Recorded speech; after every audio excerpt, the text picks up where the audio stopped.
What's going on, good people?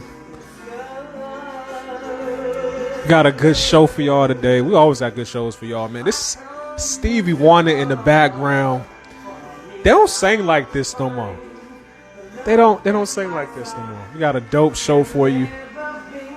Dope guests. Let me get my partner in crime on. This is Geek Salad Live. Got a special guest. Hold on. Stevie. Hey Google. Hey Google. Stop. That's enough. That's enough, Stevie Wonder.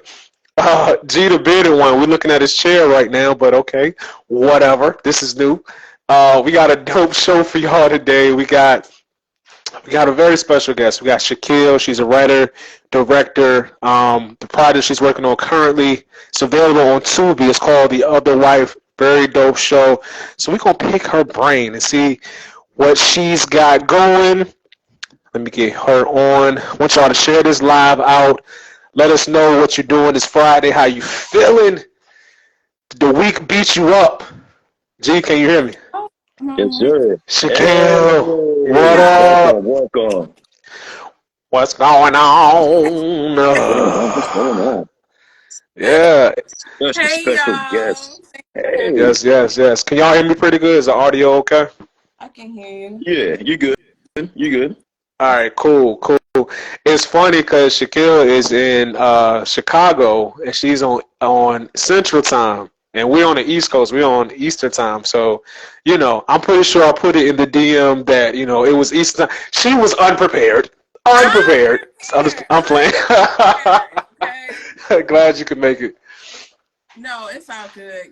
Once you start rushing, everything go wrong. So That's how what yes, happened. sir.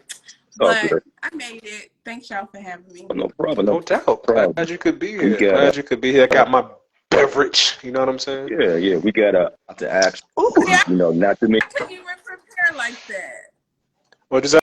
I couldn't even I couldn't even get myself prepared like that. Man, you be all right. Look, Right. it's still early on Friday night. You have plenty of time to do whatever you. What's going on in Chicago on a Friday night? What's your typical Friday night like in Chicago? Don't ask me. I'm like the wrong person Shenanigans. to ask because That means it's shenanigans. She's into shenanigans. You saw that smile? She was like, go to ask. Shenanigans. It's all good. It's okay. Well, no, it's a lot of fun stuff going on in Chicago, but I'm kind of like in my director mode for like the last 3 months, like planning and shooting and stuff like that. So I haven't been able to like go out and like really do my thing the way I like to. Okay. So tell us, like, how did you get into the directing space? What made you want to say, you know what? I like TV. I like movies. That's something that I feel drawn to do. Yeah. So I actually started out writing. So directing and producing kind of chose me, especially producing. Producing definitely chose me, but I would say I just kind of like got into directing because I was just tired of like not seeing my vision come to pass. I was tired of just like waiting for somebody else to do it. So I just decided to do it. So I kind of like just fell into directing and by default had to get into producing. But writing is like my first love. When did you get involved in writing? Like what sparked that moment to be like, you know what, I want to write my own scripts or write my own movies or shows? So actually what really inspired me to get into movies was when I watched The Dark Knight. Like that's when I like really started to be like, I want to do something like this. I see you. Because it's my favorite film. That it really is. I've always been a writer, so I've always written like stories and like I thought that I wanted to go into novels, and then I tried journalism for a while, but like after I watched The Dark Knight, I was like, oh man, like I want to do this. So that kind of like pushed me into wanting to go into film and write scripts. So what was it about Christopher Nolan's writing in that movie that kind of like gave you that itch? Of course, the Joker. Just how dynamic that character was, man. I mean, like the writing in that script was so amazing. I was like, man, I can do this. I can do something like this. You know, there was just so much creativity in it, and I definitely feel like that's a Batman that we haven't really seen, you know, in the past. This was like something totally new and different, and so that's what like really inspired me, was like seeing the Joker and how dynamic that character was. Okay. Chris and I, we have a beef about one of his other movies called Interstellar. Are you a fan of Interstellar? Yeah, I liked Interstellar. I did. That's right. Okay. She liked it, G. G doesn't have any love on the inside of his heart. That's why he hated Interstellar. Because like the purpose of the movie was something like love conquers everything or something like that. You know, some heartwarming shit, right? Love transcends time the Grinch and over space. here. I thought that was bullshit, man. I thought that was bullshit, man. Yo, what up, Anita? What's going on? Yo, if you got any questions, for Shaquille, make sure you put the questions in the little question icon and we'll get your questions answered. So moving on to the other wife, right? I actually got to check it out this week, finally. Yes. Finally got to check it out. Yes. It's only 3 episodes that's currently available, right? Yes. Okay, so I saw all 3 episodes. Like what I'm seeing so far. Tell us about your experience. Hold on. By the way, congrats, because not too many people can make a show. Oh, so absolutely. You know what I'm saying? Absolutely. Thank you. Tell us about your experience. Okay, so how did it come together, right? Because this is like, it's not just like you and another person and y'all, it's a 2-person show. It's like a whole cast. So you got, you know, yourself, obviously you're writing, you're directing, but then you have actors and camera people. How did it all come together? Talk about the logistics of bringing everything together. You know, I really feel like my faith, you know, really played a big role in like producing The Other Wife, especially those first 3 episodes, because it was really hard. And this was the first time I've done a series. So up until this point, I had done short films and like a bunch of short films, you know, and like really did the festival circuit. And so this was my first time actually doing something episodic.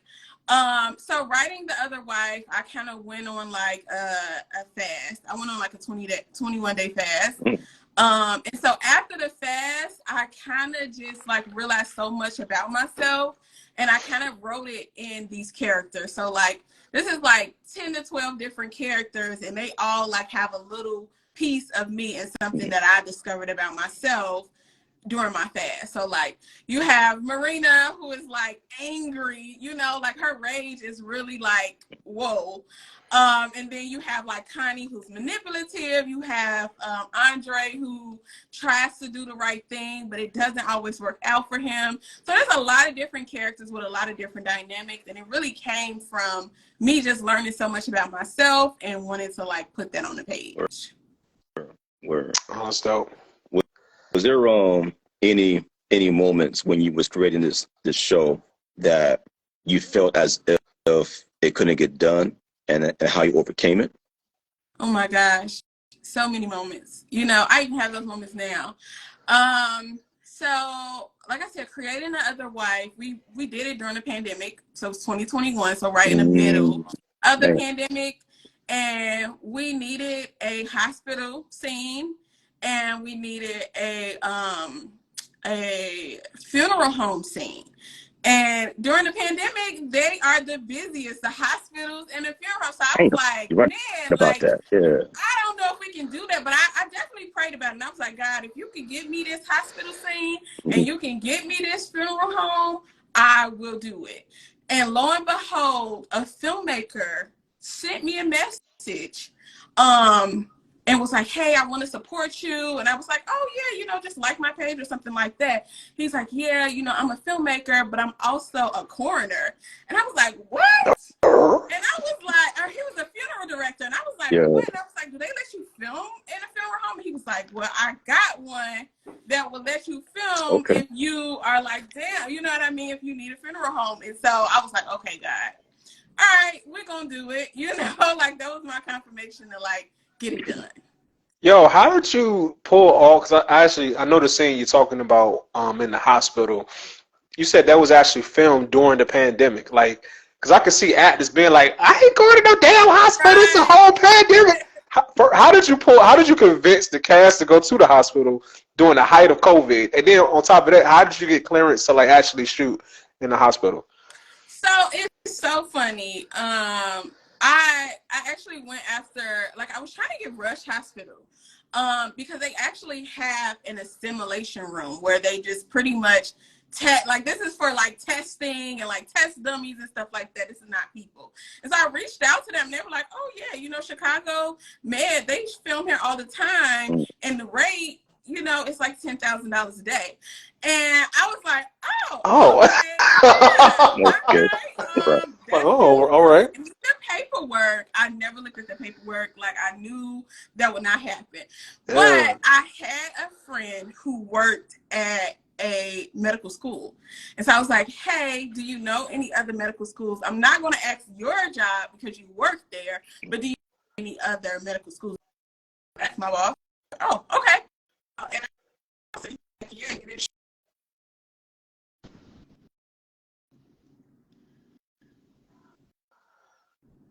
did I freeze? Am I frozen? It's freezing up a little bit. Oh, I was like, why y'all looking at me crazy? I was like, what the heck? Well, Did I say something crazy? I was trying not to call attention to it because this happens like once a show. That's Yeah. Instagram. You know what I'm saying? Okay. You back now, though. Why are you looking at me crazy? What I say?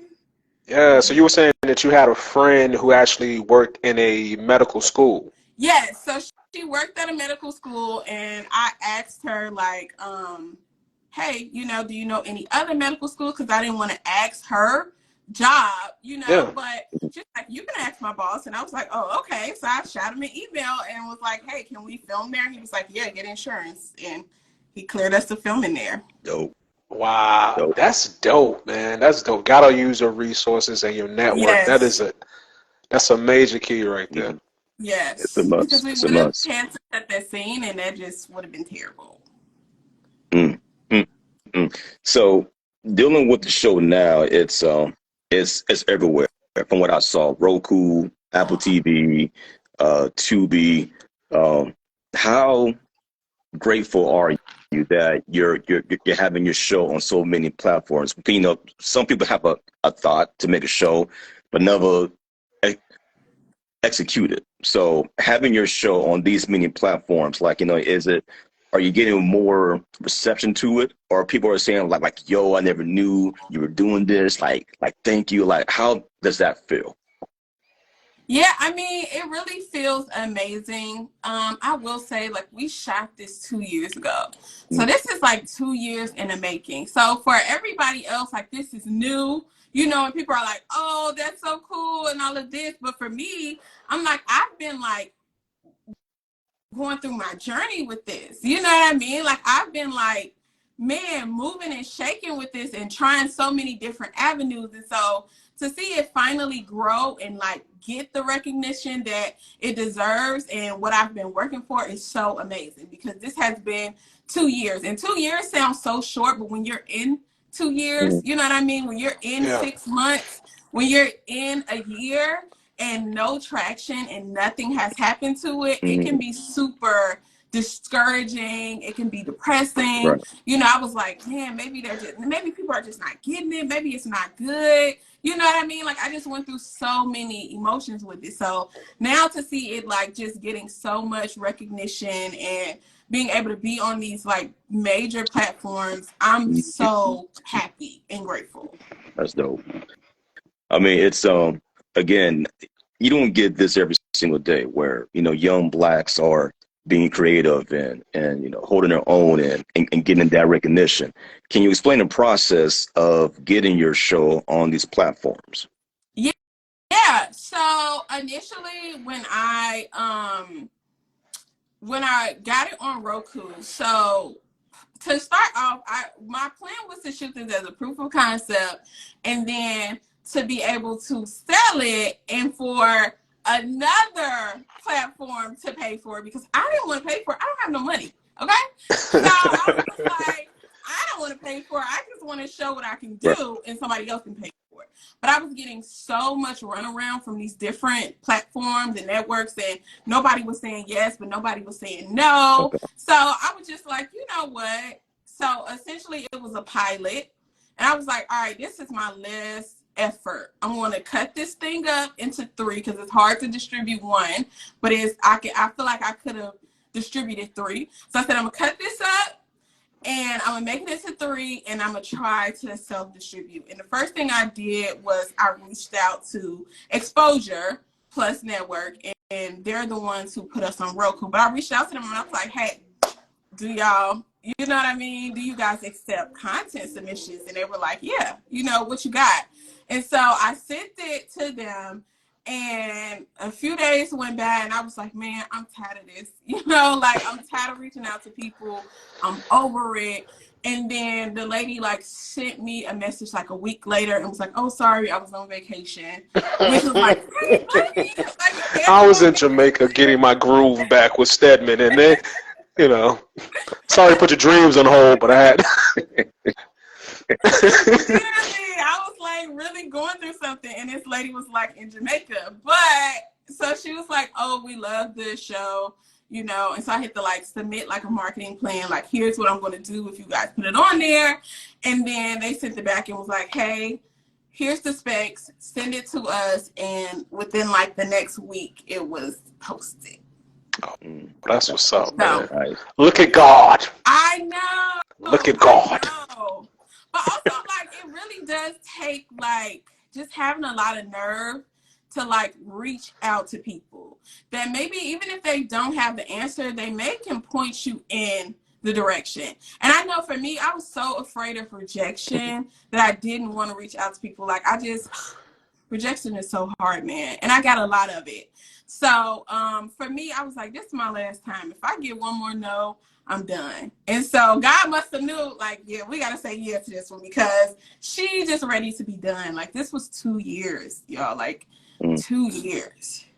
So can you talk real quick about, because this is what I'm a cinemaphile myself, you know what I'm saying? I got a couple of shorts I'm working on, but they say 80% of directing it is casting, right? So can you talk to your process as a director? What's it like working with a lot of different personalities? And have you ever had to, well, I know you've had to tell actors, like, you know what, that was great, but how about we try it this way? Like, how do you navigate that? Yeah. You definitely got to get in there, you know, especially if you are like indie like me. Time is literally money, you know what I mean? And we ain't got a lot of it. So like, I don't really like beat around the bush. I'm really like, hey, like, do it like this. You know, I'm not like mean about it, but I am like direct. Like we just gotta get in there. But it also, a lot of that stuff happens in the rehearsal. That like we talk about the characters, we talk about the scenes, we talk about the emotions, we talk about a lot of that stuff in rehearsal. So when we get on set, we already have a mindset of what this scene is and what they're supposed to be doing. It really is just me blocking them and making little tweaks. But a lot of times it's not a huge thing. Trying to get like emotions out of these characters. Luckily for me, like, these are really great, like, trained actors, and so they get it. And we have those conversations before we get on set. So when we get on set, it's time to move. Everybody knows it's time to move. Yeah. Okay. Between writing, directing, producing, which job is the most demanding? Oh man. Definitely producing. Definitely producing. Just because you're managing so many different things. When I'm writing, like, I can focus on writing, you know, and I can focus on story and characters, and that's what I'm doing. When I'm directing, I can focus on the actors and the characters and things like that. When you're producing, you're focusing on so many things. You got location, actors, crew, equipment, food. Like, there's so many like things, you know, and even just managing people in general with producing is a lot. So I would say producing is definitely a lot more demanding. Is it true you have to have some sense of being a good control freak to be a producer? I would say yes. Yes, you Okay. do have to, especially being a director producer. And in my experience, I've never just been one, so especially being a director producer, sometimes stuff just comes from the gut. Sometimes stuff ain't like the industry standard, or it's not in the book of laws of how you create film. You know what I mean? Sometimes stuff is just in your gut, like this is the right thing to do. This is the thing that we should do, even if it goes against what the standard or what the quote is like. So I definitely feel like you do have to have a sense of being, I would say, control, not a control freak, Okay. because especially at this level, Nah, I she a feel control like freak. She a control freak. I can tell. I can tell. Look at you. Look, control. Control. I can tell. She likes to control. It's okay. Maybe okay, I do control, but I don't think that's always the best thing, because I do feel like people have things to offer to your project. And I used to pride myself on being like writer, director, producer, editor, like all of these things. And then I started to get so burnt out, and I'm like, dang, like, man, I'm doing everything that I'm not mastering anything. So that kind of helped me relinquish some control, not all of it. Okay. But just enough that I don't burn myself out. Absolutely. Yo, what does this come from? Because how old are you, if you don't mind me asking? I'm 28. 28. So from such a young age, I can say that because I'm old enough to be like your big brother or something. From such a young age, like, where does this knowledge of film, this knowledge of directing people, producing, where does that come from? Did you go to school for that? I did. I went to school and got a bachelor's in digital film and video. Nice. Honestly,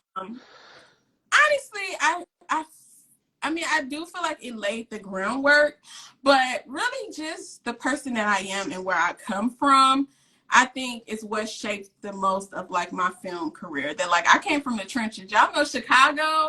You got to talk about that, because there's some stuff going on in Chicago, man. Like Slow down, man. Hold up, real quick though, on some Kanye shit, because talking about Chicago. I won't let you finish, but I heard this a few times. Do people from Chicago really not F with deep dish pizza? Is that just something like for tourists? Do y'all really not mess with it?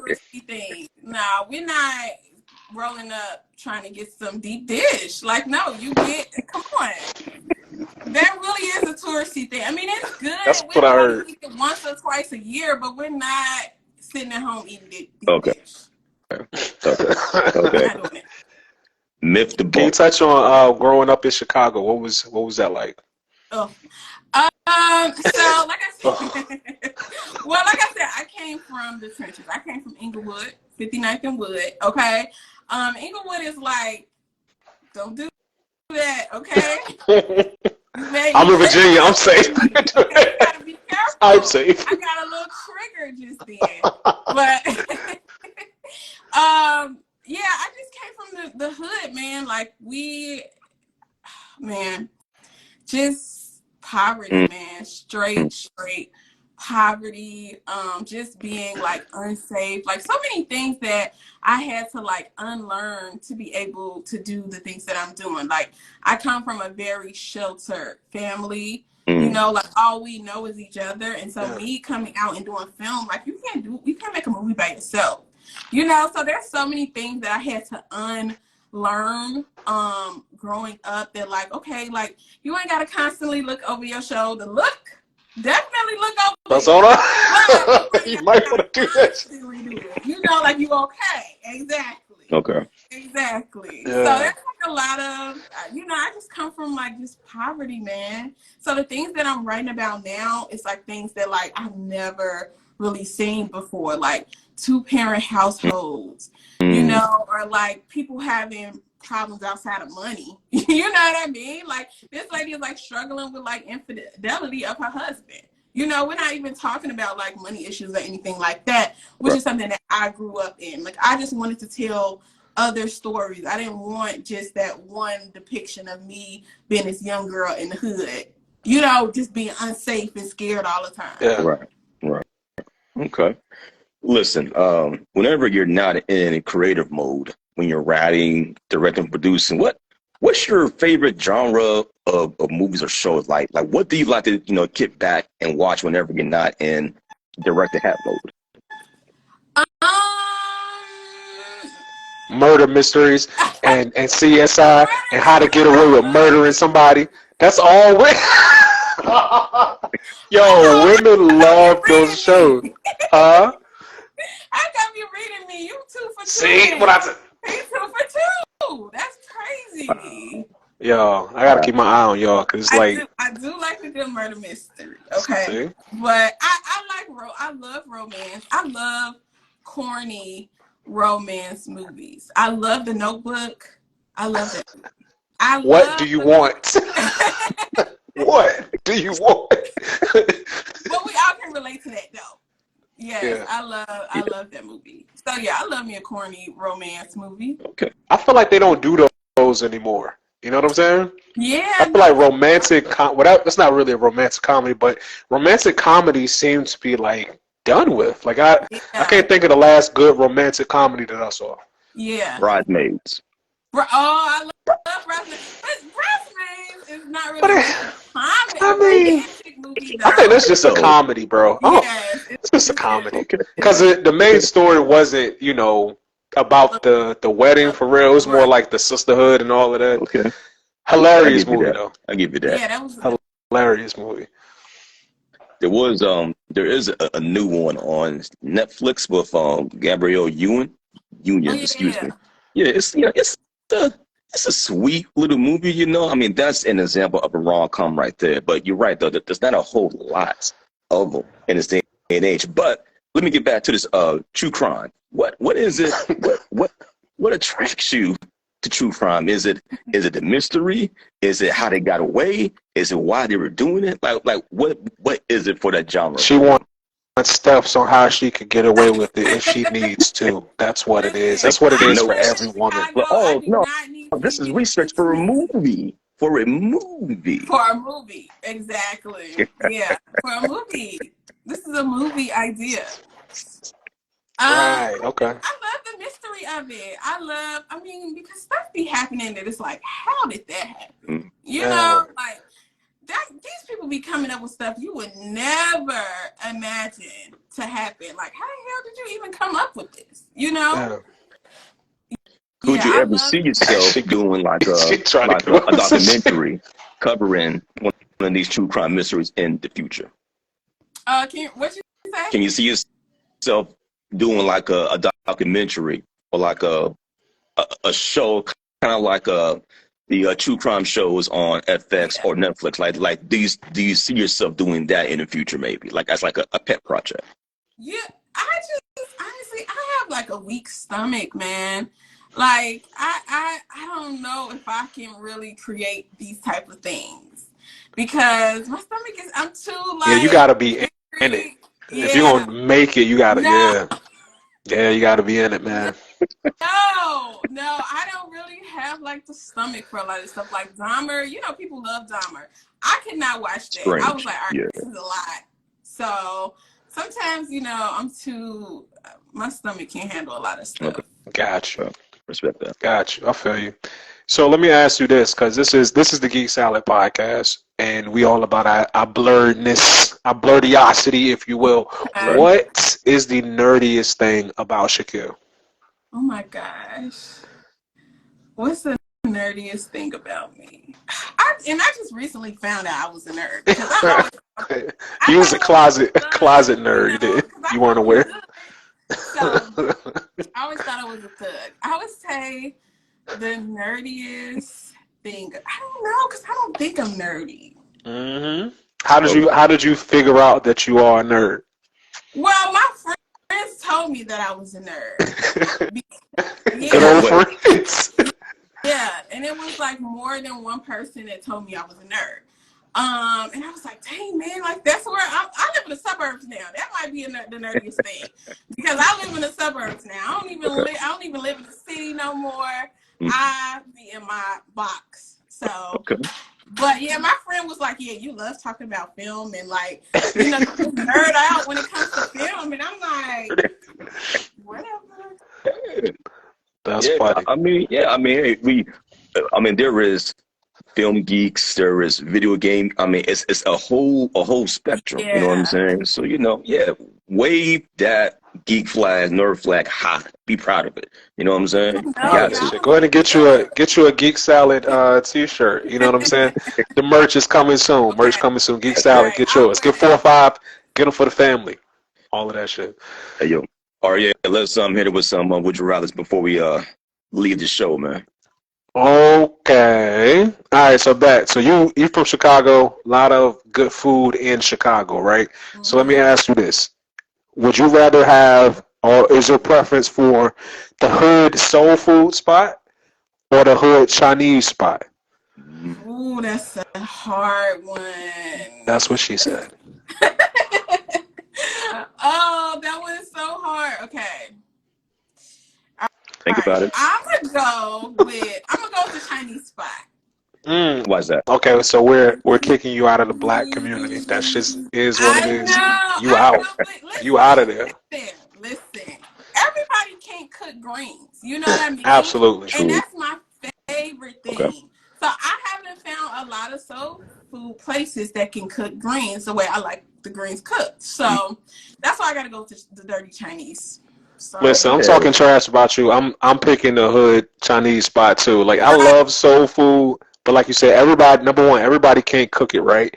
And then number 2, the Chinese folks know what black people like. They know it because the hood Chinese shop is the food. If you ever like went there when it was about to close and seen the staff eating dinner or whatever, they ain't eating none of the shit that's on the menu. They eat like boiled cabbage and like fish and healthy shit. They don't give that to us. They give us that chicken with broccoli, pork fried rice. You want white rye or pork fried rice? I'm getting pork fried rice. It is what it is. You know what I'm saying? Because they know we like that shit. Yeah, man. That bastards. But it's I definitely prefer it. Just give me some chicken wings fried hard and some chicken and broccoli. I'm good. And you know what? Too healthy. Yeah. It's not healthy at all. It's just grease. Bots of grease. Yeah. Yeah. All right. I got a good one for you. You from the trenches. So would you rather live in the hood from the Boys in the Hood movie or the hood in New Jack City? Ooh. Ooh. And that's different because you talk about the New York hood as opposed to LA hood. It's two different types of hoods. LA, it looks good, but you will still get shot. Yeah. New York, it's the projects. They caught up. You know what I'm saying? So yeah. I'm gonna go with, man, that's a hard one. I'm scared just trying I don't want to go to New Jack City. New Jack City. Oh, okay. I'm gonna go for it. I'm going New Jack City too, bro. Because like at least in New York, you ain't gotta worry about you wearing the wrong hat and getting shot because you got the wrong hat on. You know what I'm saying? Like, hey, dog, what kind of, you know what I'm saying? Like where your grandma stay, like they will press you. In New York, people tend to keep to themselves or whatever. What about you, James? Damn, that's a good one, man. Yeah, New York. I think I know how to navigate around, crackheads and the drug dealers. You know what I'm saying? I know how to not cross that street, stay on this street. You know what I'm saying? So yeah, be a bystander. You know what I'm saying? Okay, good answers, everybody. Another one. Good answers. Who has the most cool factor? Is it Wesley Snipes' Blade or the late great Chadwick Boseman as Black Panther? Come on, man. That's hard. That it is. It's hard, and that's a layer. That's layered. That's real. It's layered to it, and then Chadwick is going on to glory. You know what I'm saying? That's like another layer on top of that. You know what I'm saying? But come on, Blade. Okay. I'm going to go with the Black Panther. Mm. I When hate that glory I even said comes. that. I know. I hate that I even said it. Because, man, but that's layered, though. Damn. Tough one. I'm going Wesley Snipes, bro. I'm going Wesley Snipes. It's tough, but I'm gonna go Wesley because he was a superhero. He somehow managed to be a superhero, be black, and be like cool as fuck at the same time. Like he was so cool in that role, man. Like that was just fun. He's everything that is cool. Chadwick and Black Panther, that made me proud to be black. Like I'm always proud to be black, but I was especially proud to be black during his performances, right? Because he took the screen anytime that he was on the screen. But as far as who's cooler, you can't. Come on, man. Blade got the quotables too. What he says like, motherfuckers always trying to skate uphill or some shit he said. Like, yo, just the cool one-liners, bro. Like, come on. Come on, bro. That dude was too cool. Yeah, man. What about you, G? What you say? Man, it's Blade. It's Blade. I remember the first, maybe the second scene where he was escaping the hospital with the Bush, right? I think that's her name. And the cop shot him in the chest. The cop shot him? He was like, motherfucker, you shot me. I'm like, that was it. Bro. That was it, man. I definitely feel like it's a classic. He definitely laid the groundwork. But come on, Wakanda forever. Like, come on. No, for real. It's a trick question. There's like no wrong answer to the question. Right. Everybody wrong wins. answer. Everybody wins. You know what I'm saying? For sure. But look, thank you for being on the show. And I like to ask this to everybody too. Where do you see yourself in 5 years?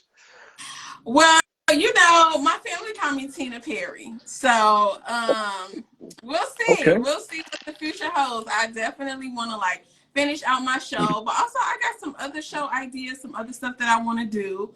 So be looking for me. Shoot, let everybody know what you're working on, what's next, and where to catch you and your shows and all your ideas.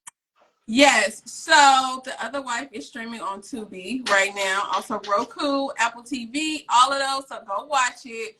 It's the first 3 episodes, but we're in the middle of filming 2 more. So those will be up soon, hopefully October.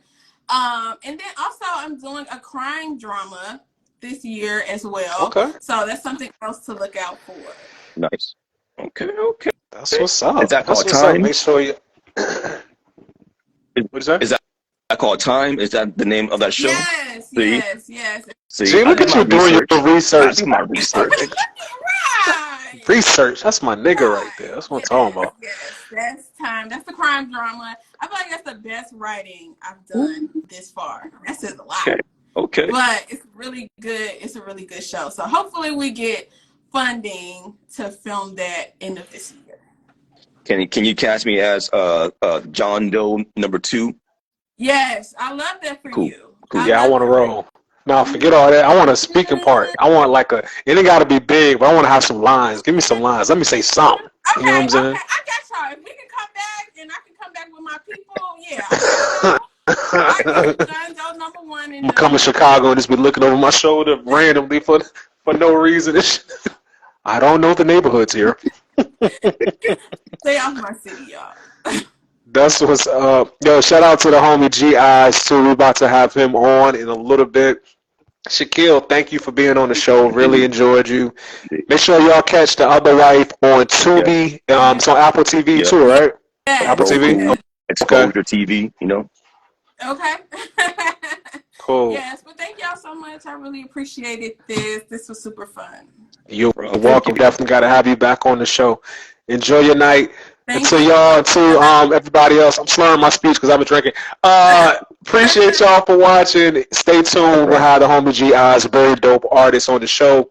I'm Arya the King. That's G the Bearded One. Make sure you get your Geek Salad merch coming soon. Geek Salad merch. Get your t-shirts. Y'all be safe. See y'all in a little bit. Peace.